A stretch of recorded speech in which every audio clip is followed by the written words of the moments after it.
വിശുദ്ധമായ ഖുർആൻ കൊണ്ട് നമ്മുടെ എല്ലാ രോഗങ്ങളും നമുക്ക് മാറ്റിയെടുക്കാം. മുത്തുനബി സല്ലല്ലാഹു അലൈഹി വസല്ലമ തങ്ങൾ സ്വപ്നത്തിൽ വന്നിട്ട് നബിതങ്ങൾ പഠിപ്പിച്ചു കൊടുത്ത വിശുദ്ധമായ ഖുർആനിലെ ഷിഫാഇൻ്റെ 6 ആയത്തുകൾ. ഷിഫായിൻ്റെ ആയത്ത് വലിയ ആയത്തൊന്നും ചെറിയ ചെറിയ ആയത്തുകളാണ്. ഷിഫാഇൻ്റെ 6 ആയത്തോ എന്താണ് ഉസ്താദെ അത്? എന്താണ് ഈ ഷിഫ? എന്താണ് ഈ ഷിഫായിൻ്റെ ആയത്ത്? വ്യക്തമായി ഇൻഷാ അല്ലാഹ് ഇന്നത്തെ വീഡിയോയിൽ കേൾക്കാം.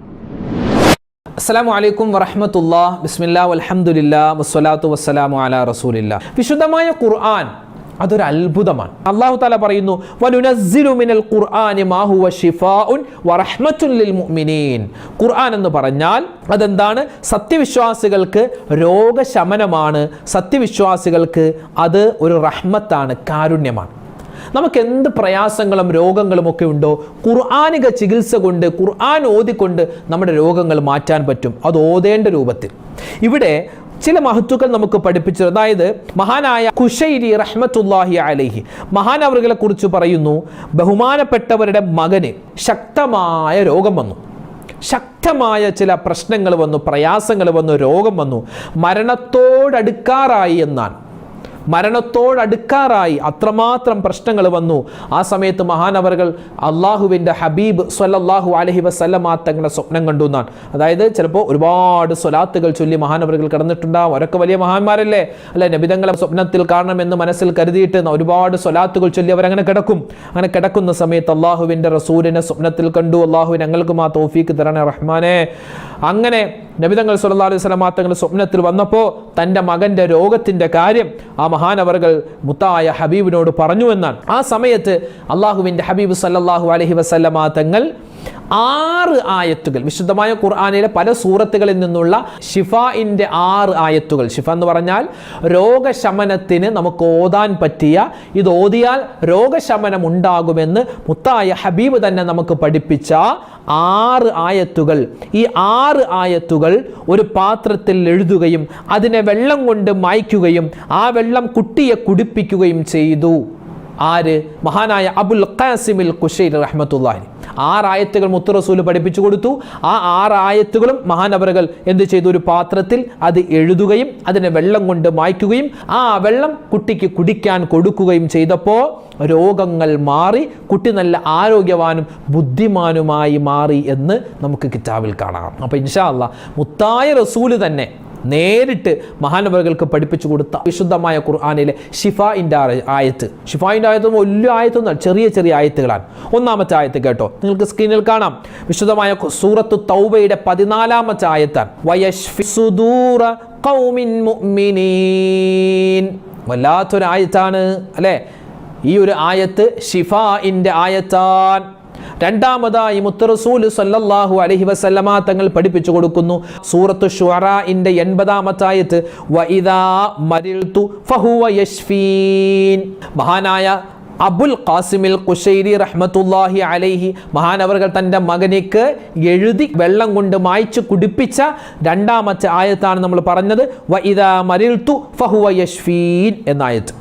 ഇനി 3-ാമതായി വിശുദ്ധമായ സൂറത്ത് യൂനുസിന്റെ 57-ാമത്തെ ആയത്ത്, ഖദ് ജാഅതുകും മൗഇളതും മിർ റബ്ബികും വശിഫാഉൻ ലിമാ ഫിസ്സുദൂർ.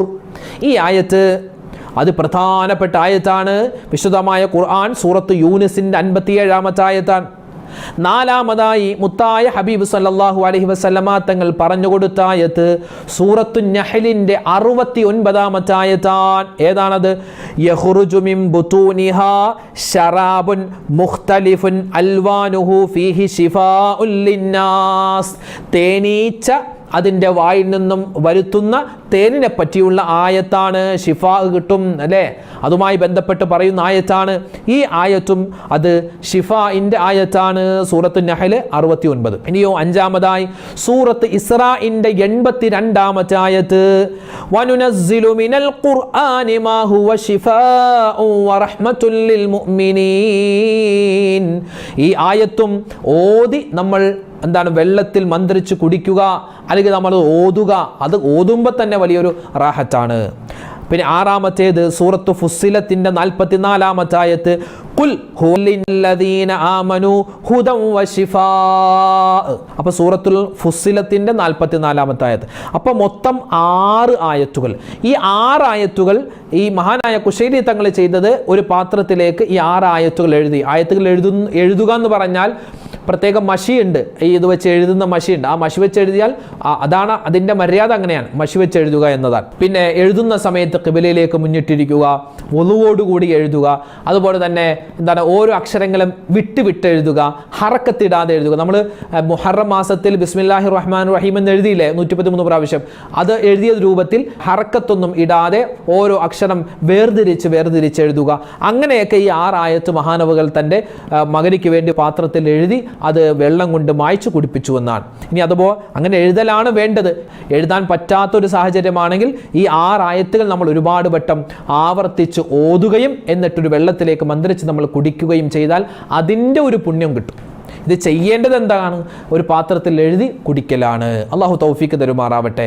ഇത് വെറുതെ ഓതാനെങ്കിലും നമ്മൾ പ്രത്യേകം ശ്രദ്ധിക്കുക. കാരണം മുത്തായ ഹബീബ് സല്ലല്ലാഹു അലൈഹി വസല്ലം തങ്ങൾ പഠിപ്പിച്ചു കൊടുത്തതല്ലേ. അതുകൊണ്ട് വെറുതെ ഒന്ന് ഓതാനെങ്കിലും നമ്മൾ പ്രത്യേകം ശ്രദ്ധിക്കുക. അപ്പോൾ ഇൻഷാ അല്ലാഹ് വിശുദ്ധമായ ഖുർആൻ അത് ശ്രദ്ധിച്ചാൽ നമുക്ക് വലിയ ഖൈറാണ്, ശ്രദ്ധിച്ചില്ലെങ്കിൽ അത് നമുക്ക് വലിയ ഷർറായി മാറും. ഖുർആൻ നമുക്ക് ദാരിദ്ര്യം കൊണ്ടുവന്ന് തരും. അള്ളാഹു കാത്തുരക്ഷിക്കുമാറാവട്ടെ.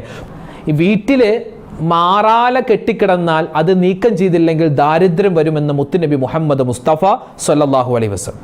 വീടിൻ്റെ മൂലയിലൊക്കെ ചപ്പ് ചവറ് കൂട്ടിയിട്ടിരുന്നാൽ അവിടെയും ദാരിദ്ര്യം വരുമെന്ന് നബിതങ്ങൾ സല്ലല്ലാഹു അലൈഹി വസല്ലമ പഠിപ്പിച്ച മുത്ത് റസൂൽ തന്നെ പലപ്പോഴും പറയാറുണ്ട്. വിശുദ്ധമായ ഖുർആൻ കൊണ്ട് വീട്ടിലേക്ക് ദാരിദ്ര്യം വരും, ഖുർആൻ കൊണ്ട് വീട്ടിലേക്ക് ബറക്കത്തും വരും. എങ്ങനെയാ ദാരിദ്ര്യം വരുന്നത്? വീട്ടിൽ ഖുർആൻ ഉണ്ട്, പക്ഷെ അത് ഓതുന്നില്ല. ആ ഖുർആൻ ആ വീട്ടുകാരെ ശപിക്കുമെന്ന് മുത്തുനബി സല്ലല്ലാഹു അലൈഹി വസല്ലം. അതുകൊണ്ട് ഈ പറയുന്ന ഞാനും എൻ്റെ ശബ്ദം കേൾക്കുന്ന എൻ്റെ പ്രിയപ്പെട്ട മുത്തുമുഅ്മിനീങ്ങളോടും പറയട്ടെ, നമ്മുടെ വീട്ടിലൊക്കെ ഖുർആൻ ഇഷ്ടം പോലെ ഉണ്ട് അല്ലേ. അപ്പോൾ കഴിഞ്ഞ ദിവസം കണ്ടൊരു വീഡിയോ വളരെയധികം സങ്കടപ്പെടുത്തുന്നതാണ്. ഒരുപക്ഷെ നിങ്ങളൊന്നും കണ്ടിട്ടുണ്ടാവില്ല, കണ്ടവരും ഉണ്ടാവാം. വളരെയധികം സങ്കടപ്പെടുത്തുന്നത്, അതായത് 2 ചാക്ക് നിറയെ 2 സഹോദരന്മാർ ഇങ്ങനെ പിടിച്ചുകൊണ്ട് വരികയാണ്. നോക്കുമ്പോൾ എന്താ, അത് പാമ്പും അതുപോലെ വേറെ എന്തെങ്കിലും വിഷജന്തുക്കളെ കൊണ്ടുവരുന്നതല്ല, ഇങ്ങനെ ചാക്ക് നിറയെ കൊണ്ടുവരുന്നു. നോക്കുമ്പോൾ എന്താ, വിശുദ്ധമായ ഖുർആൻ. എവിടെ നിന്ന്? ആക്രിക്കടയിൽ നിന്നും. പഴയതൊക്കെ എടുക്കുന്ന ആക്രിക്കടയിൽ നിന്നും എന്തുകൊണ്ട് വിശുദ്ധമായ ഖുർആൻ കൊണ്ടുവരുന്നു. ആക്രിക്കടക്കാരൻ വിളിച്ചു പറഞ്ഞു, കുറച്ച് ഖുർആൻ ഇവിടെ ഇരിപ്പുണ്ട്, അത് കൊണ്ടുപോകാൻ പറ്റുമോ? ആരോ കൊണ്ടുവന്ന് പുസ്തകങ്ങളുടെ ഇടയിൽ വെച്ച് ആരും കാണാതിരിക്കാൻ കൊണ്ടുവന്ന് ഇവിടെ തൂക്കി വിറ്റിട്ട് പോയതാണ്. അപ്പം അതുകൊണ്ട് ഇത് ഖുർആനല്ലേ, ഇത് കൊണ്ടുപോയി ഇത് സംസ്കരിക്കേണ്ട രൂപത്തിൽ സംസ്കരിക്കുക. അങ്ങനെ 2 സഹോദരന്മാർ വന്ന് നോക്കുമ്പോൾ നല്ല പുതുപുത്തൻ ഖുർആനുകൾ. ആ വീട്ടുകാർ സമ്മതിക്കണം അല്ലേ, നല്ല പുതുപുത്തൻ ഖുർആനുകൾ. ചില ആളുകളുണ്ട് ഗൾഫിൽ നിന്നും ഗൾഫ് പ്രിന്റ് ഖുർആനൊക്കെ വരുമ്പോൾ ഇവരെന്ത് ചെയ്യും, ഈ നമ്മുടെ ഈ നാട്ടിലൊക്കെ മുഹമ്മദ് കുട്ടി ആൻഡ് സൺസ് എന്ന് പറഞ്ഞ് പഴയ ലിപിയിലുള്ള ഖുർആൻ ഉണ്ട്. അതൊക്കെ ഓൾഡ് ഫാഷൻ ഖുർആനാണെന്ന് പറഞ്ഞ് അതൊന്നും പിന്നെ കൈകൊണ്ട് തൊടൂല. അതൊന്നും പിന്നെ അതൊക്കെ ഇനി പഴയതിന് കൊടുക്കാം, അതൊക്കെ ഇനി നമുക്ക് ആക്രിക്ക് കൊടുക്കാം എന്ന് പറഞ്ഞ് ഖുർആനിനെ നിസ്സാരവൽക്കരിക്കുന്ന ഒരുപാട് ആളുകൾ നമ്മുടെ കൂട്ടത്തിലുണ്ട്. അതുകൊണ്ട് വളരെ ഗൗരവത്തോടു കൂടി പറയട്ടെ, വിശുദ്ധമായ ഖുർആൻ അത് തൊട്ടാൽ പൊള്ളുന്ന തീയാണ്. ശ്രദ്ധിച്ചില്ലെങ്കിൽ തൊട്ടാൽ പൊള്ളുന്ന തീയാണ്. ശ്രദ്ധിച്ചാലോ അത് നമ്മുടെ മനസ്സ് സന്തോഷിപ്പിക്കുന്ന സുഗന്ധമാണ്. അതുകൊണ്ട് ഇൻഷാ അല്ലാഹ് വിശുദ്ധമായ ഖുർആൻ. അപ്പോൾ പഴയ ഖുർആൻ എന്ത് ചെയ്യും ഉസ്താദെ എന്ന് ചോദിക്കുന്നവരുണ്ട്. കീറിപ്പറഞ്ഞ ഒരുപാട് ഖുർആൻ ഞങ്ങളുടെ വീട്ടിലുണ്ട്, ഞങ്ങൾ എന്ത് ചെയ്യും? ചെയ്യേണ്ട കാര്യം പറഞ്ഞത് പലപ്പോഴും ഞാൻ പറഞ്ഞിട്ടുണ്ട്, എന്നാലും ഒന്ന് ആവർത്തിക്കുക കേട്ടോ. വിശുദ്ധമായ ഖുർആൻ നമ്മുടെ വീട്ടിലുണ്ട്. പഴയ ഖുർആൻ, കീറിപ്പറഞ്ഞ ഖുർആൻ, അല്ലെങ്കിൽ ഇനി അത് നമുക്ക് ഓതാൻ പറ്റൂല എന്നുള്ള ഖുർആൻ, അതുപോലെ ചിലപ്പോൾ മൗലിദ് കിതാബൊക്കെ ഇങ്ങനെ വിട്ട് ഇനി അതിന് തുറന്നാൽ അപ്പം തന്നെ അത് കീറിപ്പോകും. അങ്ങനത്തെ സിറ്റുവേഷനുള്ള ഒരുപാട് കിതാബുകൾ അല്ലെങ്കിൽ ഖുർആനൊക്കെ ഉണ്ടെങ്കിൽ വൃത്തിയുള്ള ഒരു സ്ഥലത്ത് അതെല്ലാം വെക്കുക. അത് നല്ലതുപോലെ മണ്ണെണ്ണ ഒഴിച്ചോ അല്ലെങ്കിൽ പെട്രോൾ ഒഴിച്ചോ നല്ലതുപോലെ കത്തിക്കുക. കാരണം നമ്മൾ കത്തിക്കുന്നത്, നമ്മൾ ഖുർആൻ കത്തിച്ചതിൻ്റെ പേരിൽ ലോകത്ത് മുഴുവനും പ്രശ്നങ്ങളുണ്ടായ സംഭവം നമ്മൾ കേട്ടിട്ടുണ്ടല്ലേ. ഖുർആൻ ആ കത്തിക്കൽ എന്ന് പറഞ്ഞാൽ അത് ഖുർആനിനെ നിന്ദിച്ചുകൊണ്ട് കത്തിക്കല. ഇതങ്ങനെയല്ല. ഈ ഖുർആൻ നല്ല രൂപത്തിൽ സംസ്കരിക്കണം ഈ ഖുർആനിനോടുള്ള അദബും മര്യാദയൊക്കെ പാലിച്ചുകൊണ്ട് വുദുവൊക്കെ എടുത്ത് ഖുർആൻ ഒരു നല്ല വൃത്തിയുള്ള സ്ഥലത്ത് വെച്ച് അതിനകത്ത് എന്തെങ്കിലും നല്ലതുപോലെ കത്താൻ വേണ്ടി പെട്രോളോ മണ്ണെണ്ണോ ഒക്കെ ഒഴിച്ചിട്ട് നല്ലതുപോലെ കത്തിക്കുക. എന്നിട്ട് ആ ചാരം മുഴുവനായും എടുത്ത് നമ്മൾ ഒരു പുഴയിലോ ഒരു അരുവിയിലോ അല്ലെങ്കിൽ ഒരു കായലിലോ കടലിലോ അല്ലെങ്കിൽ നല്ല കുളത്തിലോ കൊണ്ടുപോയി ഒഴുക്കുക. ഇതാണ് ചെയ്യേണ്ടത്. ഇത് ഉപയോഗിക്കാൻ പറ്റാത്ത ഖുർആന്റെ കാര്യം പറയാം. വീട്ടിലുള്ള എല്ലാ ഖുർആൻ എടുത്ത് കത്തിക്കാനല്ല, ഉപയോഗിക്കാൻ പറ്റാത്ത, നമുക്കത് ഓതാൻ പറ്റൂല, നമുക്കത് എന്താണ്, നമ്മളിങ്ങനെ പേജൊക്കെ മറിച്ച് പേജ് കീറിപ്പോയിട്ടുണ്ട്, ഇനി നമുക്കത് നോക്കി ഓതാൻ പറ്റാത്ത ഒരു സാഹചര്യം വരുമ്പോഴാണ് ഇങ്ങനെ ചെയ്യാൻ നമുക്ക് അനുവാദം മഹത്തുക്കൾ നമുക്ക് തന്നിട്ടുള്ളത്. അപ്പോൾ ഈ കാര്യം പ്രത്യേകം ശ്രദ്ധിക്കുന്നതോടൊപ്പം തന്നെ വിശുദ്ധമായ ഖുർആനിന് നേരെ കാല് നീട്ടാമോ ഉസ്താദെ എന്ന് ഒരുപാട് പേര് ചോദിച്ചിട്ടുണ്ട്. ഒരിക്കലും പാടില്ല. ഖുർആനിന് നേരെ കാല് നീട്ടാൻ പാടില്ല. അതുപോലെ തന്നെ ഖുർആൻ എടുത്ത് മടിയിൽ വെച്ചിട്ട് ഓതുന്ന ചില ആളുകളുണ്ട്. അതും ഒരു അദബ് കേടാണ്. ഹറാമാണെന്നും പറയുന്നില്ല, അദബ് കേടാണ്. പിന്നെ ഖുർആൻ ഒരിക്കലും നമ്മൾ താഴെയല്ല വെക്കേണ്ടത്, മുകളിൽ തന്നെ. ഇൻഷാ അല്ലാഹ് അത് നമുക്ക് എണ്ണി പറയാം. ഖുർആനിനോട് പാലിക്കേണ്ട ഒരു 10 മര്യാദ ഓടിച്ച് പറയാം. നമുക്കൊക്കെ അറിയാവുന്നതാണ്. എടുക്കുമ്പോൾ എപ്പോഴും വലത് കൈ കൊണ്ട് എടുക്കുക. ഖുർആൻ വെക്കുന്ന സമയത്തും വലത് കൈ കൊണ്ട് വെക്കുക. എടുക്കുമ്പോഴും വെക്കുമ്പോഴും ഖുർആൻ വലത് കൈ കൊണ്ടാവുക. രണ്ടാമത്തേത് വുദുവോട് കൂടി വേണം ഖുർആൻ എടുക്കാൻ, അല്ലേ? ലാ യമസ്സുഹു ഇല്ലൽ മുതഹ്ഹറൂൻ. വിശുദ്ധമായ ഖുർആനിൽ അല്ലാഹു പറഞ്ഞിട്ടുണ്ടല്ലോ, ലാ യമസ്സുഹു ഇല്ലൽ മുതഹ്ഹറൂൻ. അതായത് ശുദ്ധിയുള്ള ആളുകൾ മാത്രമേ വിശുദ്ധമായ ഖുർആൻ തൊടാവൂ. ശുദ്ധി അതായത് വുദു ഉള്ള ആളുകൾക്ക് മാത്രം.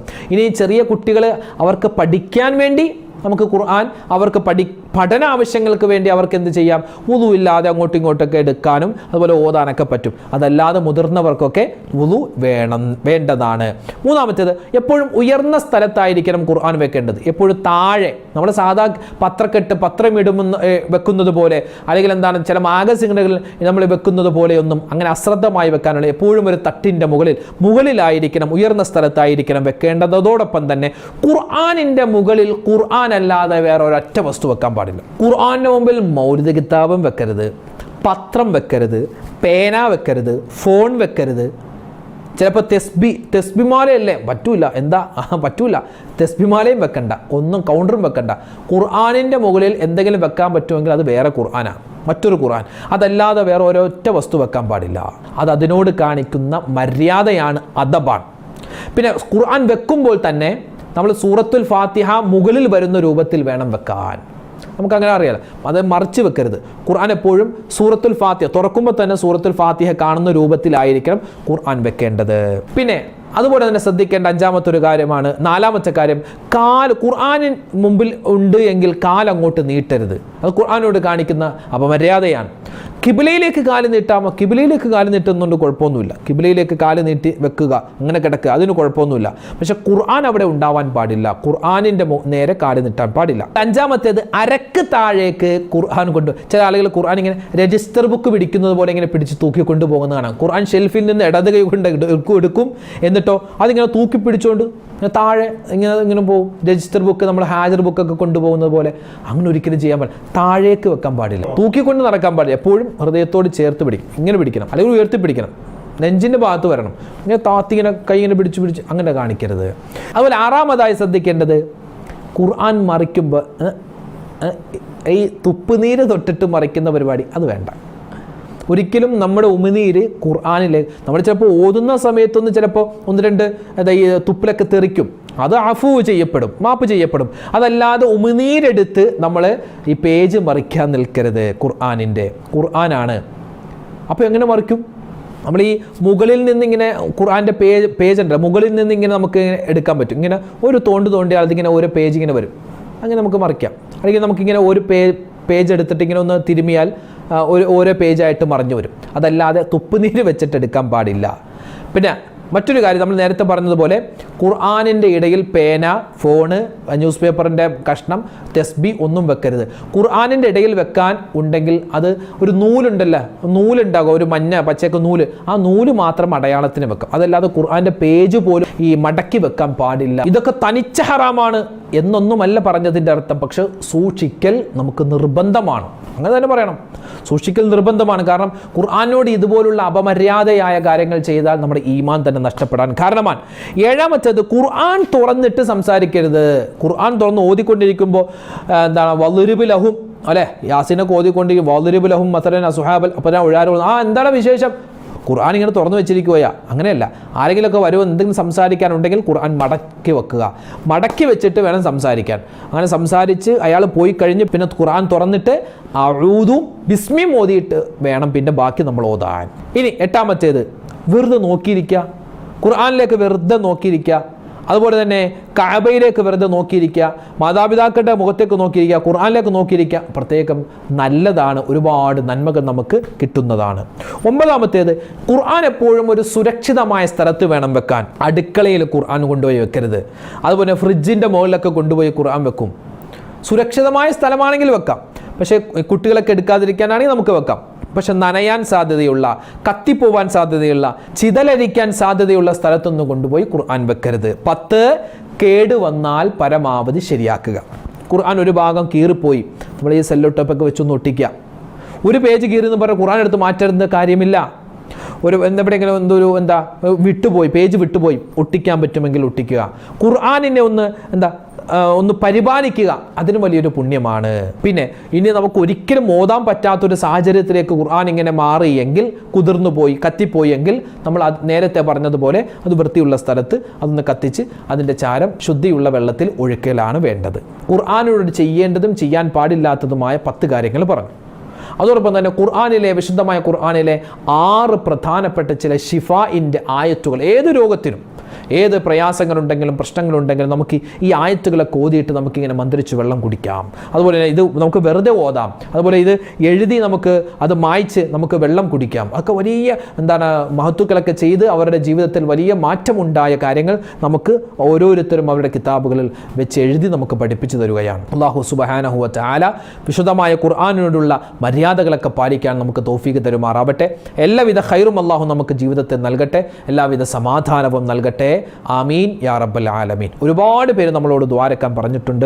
ഇൻഷാ അല്ലാഹ് ഇന്നത്തെ മജ്ലിസിലൊക്കെ പ്രത്യേകം ആരൊക്കെ നമ്മളോട് ദുആ ചെയ്യാൻ പറഞ്ഞിട്ടുണ്ടോ എല്ലാവർക്കും വേണ്ടി ദുആ ചെയ്യുന്നുണ്ട്, എപ്പോഴും ഉണ്ട്. അല്ലാഹു തആല ആരൊക്കെ നമ്മളോട് ദുആരക്കാൻ ഓരോ വീഡിയോകൾക്ക് താഴെയും പറയുന്നുണ്ടോ, വസിയത്ത് പറയുന്നുണ്ടോ, എല്ലാവരുടെയും ഹലാലായ മുറാദ് ഹാസിലാക്കട്ടെ. വിഷമങ്ങൾ, പ്രയാസങ്ങൾ അല്ലാഹു മാറ്റിക്കൊടുക്കട്ടെ. ഖുർആനിനെ ബഹുമാനിക്കുന്നവരുടെ കൂട്ടത്തിൽ നമ്മളെ ഉൾപ്പെടുത്തട്ടെ. ആ ഖുർആൻ കാരണം സ്വർഗ്ഗത്തിൽ കടക്കുന്നവരുടെ കൂട്ടത്തിൽ അല്ലാഹു നമ്മളെ എല്ലാവരെയും അവൻ്റെ ജന്നാത്തുൽ ഫിർദൗസിൽ സന്തോഷത്തോടുകൂടി ഒരുമിച്ച് ചേരുന്നവരിൽ ഉൾപ്പെടുത്തുമാറാവട്ടെ. ആമീൻ യാ റബ്ബൽ ആലമീൻ. അസ്സലാമു അലൈക്കും വറഹ്മത്തുള്ളാഹി തആല വബറകാതുഹു.